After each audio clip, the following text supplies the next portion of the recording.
What's up, guys? Atlas Plays here, and we're back with this is the last update for the Golden Week from Crema, which they're basically just talking about what's going to be in Temtem's 1.0 launch. So throughout the week, we have heard stuff about the competitive changes, cosmetics, the new currency, and also the in-game island. So for day 5 of this is just talking about economic improvements, kudo rewards, which are just like achievements that you can get in the game, but I guess they're now going to give you rewards for those, and also the last breeder route, which we briefly touched on last video, which basically you have a route that somebody in the Kickstarter can pledge an amount to, and they get to design it. So let's get right into it. So the first part of this is about the economic improvements. So yada yada yada, improving the rewards and stuff. So Pansuns or lack thereof and current activities. With the changes in 0.9 and the inclusion of the auction house and dojo part, we believe that the economy for Pansuns is in an adequate place currently. I highly disagree. Especially in terms of like the dojo park, that's only really like a thing that you can do if you're in like a clan, if I'm not mistaken, and you're not really going to be collecting money unless you can hold that. So if you're like a new player or something and you're trying to make money, you know, you don't have an option basically. So I don't know if I agree with that. um let's see. Well, it's not even that I don't know. I definitely don't agree with that. I think the economy for Temtem is really bad right now. Just the fact that with the Pansung specifically, there's just not a lot to do to make consistent or quick money. So while stuff on the competitive side has been improved and given a lot of quality of life, there's no like really the parallel for that in terms of just making money. Like if you look at Pokemon or something, for one thing, the payout between trainer battles is significantly higher. The cost of items in the shops is significantly lower, and even for like super expensive items in like the battle facilities, it's still obtainable. With Temtem, it feels like there's a much bigger gap, but who knows? Maybe they'll fix that one day, but I doubt it at this point. The inclusion of extra feathers as an award for each activity represents a general improvement for all. Well, a general improvement in rewards for all activities, since you will now get both the RNG rewards and the feathers to purchase the non-RNG rewards. I mean, that's nice, but feathers aren't gonna help me get breeding items and stuff like that. So I'm not really sure how much of an improvement that's gonna be. Um, let's see. First, we'll drastically reduce the price of cosmetic and housing items in the regular boutique. That's only for like cosmetic items and stuff, though. It's not really for like items or anything. So yes, that's cool for like if you want to decorate your house or wear some clothes, but it doesn't really help you if you're trying to like battle and stuff. And I'm talking specifically in terms of breeding. Like if you didn't play Temtem like early on in early access, breeding items used to be like 3 times cheaper than what they are now. So if they wanted to make things better, in my opinion, they should have went back to the old prices, because not only does that encourage people to want to breed like their physical Tims, then you have more people who can put stuff in the auction house, and like if they don't want to breed or if they don't have time to breed, I don't know, it just seems like it would make more sense to lower the cost of breeding items specifically. I don't know about fruit though. I feel like fruit is fine how it is. But yeah, they're gonna lower the cost of cosmetic and housing items in the boutiques and the stores. They're also introducing more cosmetic and housing items. I mean, that's nice. I am excited to see that because I want more options for clothes. But again, um, I wasn't really too bothered by this because originally they did say in the beginning that these items were supposed to cost more and they wanted to encourage you to get it. But at the same time, I'm like, okay, well, you want me to get it, but you're not really giving me money. And my issue with that is you're not getting money throughout the campaign. You're getting abysmally low payouts from each NPC trainer battle. And I'm the type of person who battles like every trainer. So the fact that I do that, and even up against like boss fights and stuff, I have like no pan sun. So yeah, they might want to focus on something else. That's all I'm saying. Free Tim is also getting some changes. If you don't know what Free Tim is, it is a optional. It's not really a mode. It's just something that you can do, like a weekly side quest of catching and releasing any Temtem, and depending on the level and stats, I believe. I don't know if stats actually. I don't know if stats matter as much as the level, but depending on the level specifically, you'll get a payout of Pansun. And this game, I mean, that option, like the facility is what I'm trying to say. The facility for that place is like a fake PETA, the crazy animal people. And depending on how many you release, you also get a bonus reward. So it's usually up to 400 a week. So you can use that to farm money as well, or you can just do the quick method and get the rewards. So now they're going to lower the cap from 400 to 200 and adjust the rest. And that's just for the item rewards.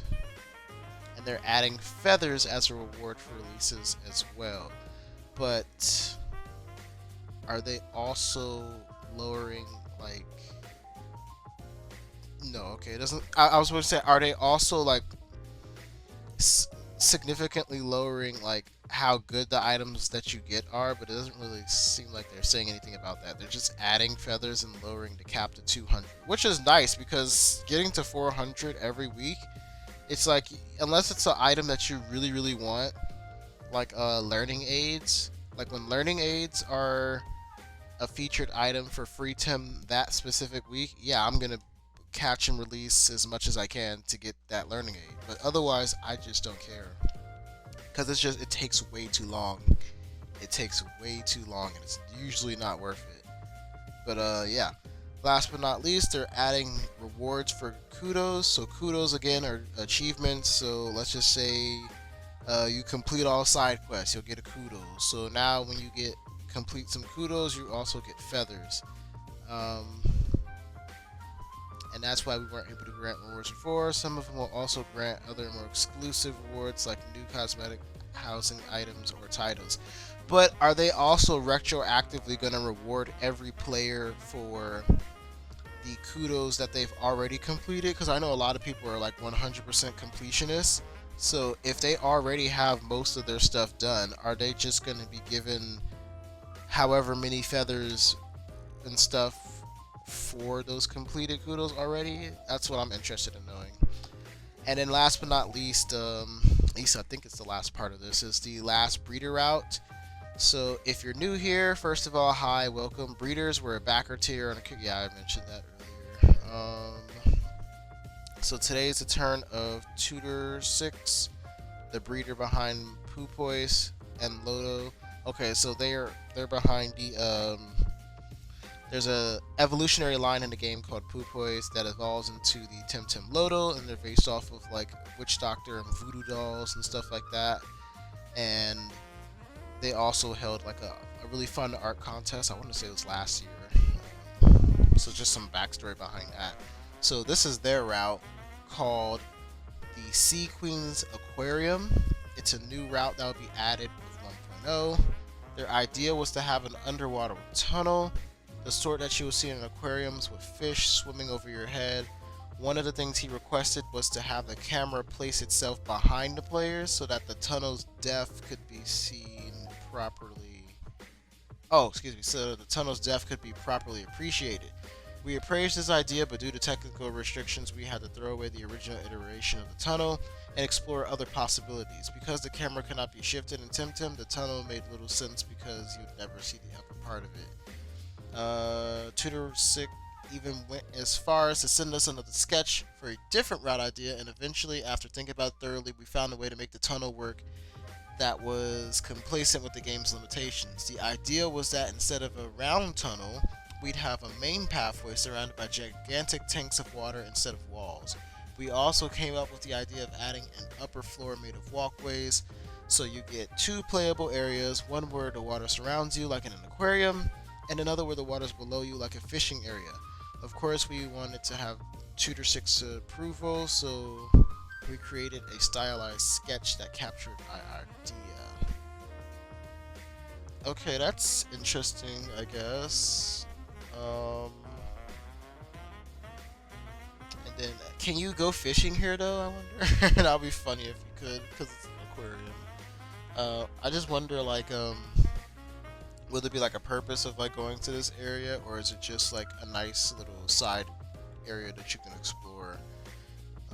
Hopefully, there's a lot of battles here at least, with a nice little aquarium background or something. But I like how it looks. Tutor 6 really liked our idea, so we went further with it. Since he liked our take a lot, we barely had to make adjustments to it and we could move forward with the initial design.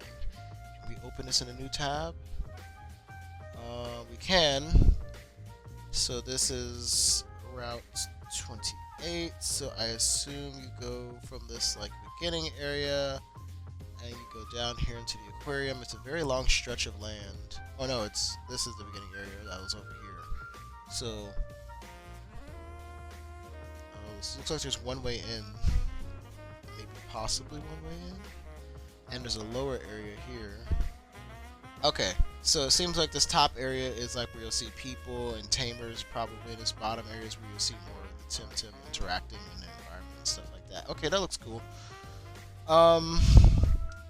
And obviously Denny's makes the most place for them to put it. If you don't know, Denny's is basically like the really large watery stretch of land. Very coastal, beachy in some places, like I guess no, not Amnesia's second island. Turkasa, yeah, Turkasa, which is a place in Denny's that you can go to that's pretty beachy. It's like a waterfront town city place. But anyway, they chose Denny's for the site because already an island full of content, it matched the aquarium thing to a T, and we liked the idea of having a new route to be a secondary zone at Denny's. We decided to have it nestled between the mountains of the northeast of Denny's, connecting the route with the Solara River through some cabins. Okay. Ooh, it looks so pretty. Look at these colors. Oh wow, it looks so pretty.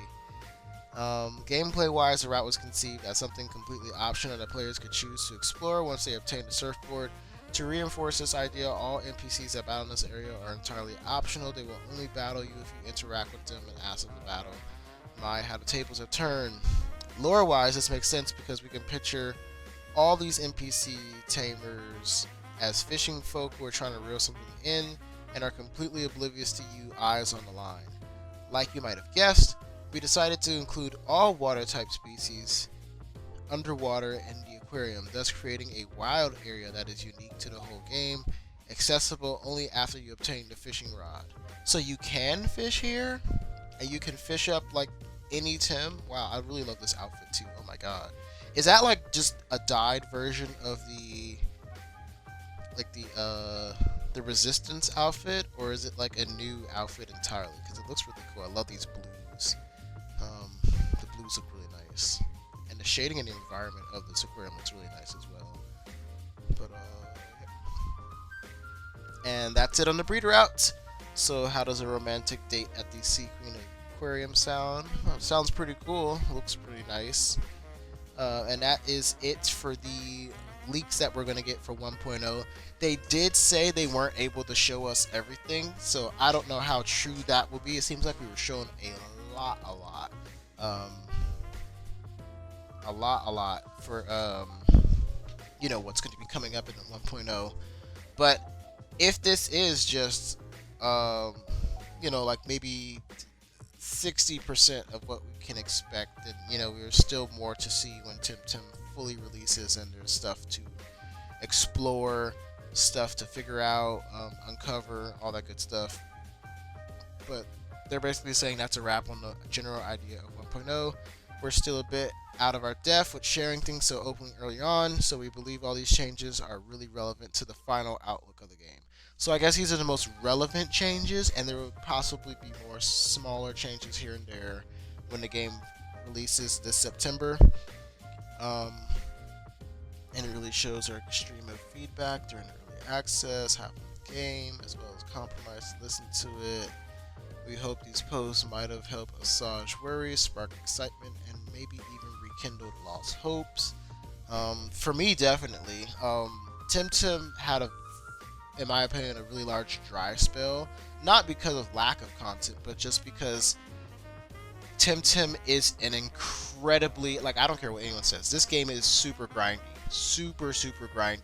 Super, mega, ultra grindy. You have to grind for money. You have to grind for rewards. You have to grind for breeding stuff. You have to grind to be able to even have your foot in the door to do dojo rematches. And that's not even getting perfect Tims. That's just all green just to be able to not get one-shotted by. Because if you don't know, when you fight a dojo during the story campaign, it's one thing. But when you dojo rematch them, they have it's in competitive rank battle format, meaning pick and ban. And also the teams will match the highest level Tim that you have. So if you have a level 100, but then level 50s, then the highest that their entire team will be is level 100. So it's like that. But yeah, overall, I am very excited for 1.0. I'm excited for the competitive changes. I'm very much excited for the cosmetic items. That's probably the main thing I'm most excited for, dressing up my character. I'm also excited to get some new stuff for my house, maybe even expand it. I think I remember them saying something about an outdoor sort of thing. The new route looks really cool. The mall sounds nice. The Tamer's Paradise Battle Frontier facility sounds really cool. I'm excited to play a lot of those game modes with my friends when they get the game. And, all in all, Temtem is looking like it's going to have a really good and successful 1.0 launch.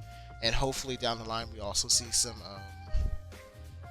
changes here and there around, mostly just around competitive stuff, balancing and stuff, but not to the degree that I mentioned in my competitive video.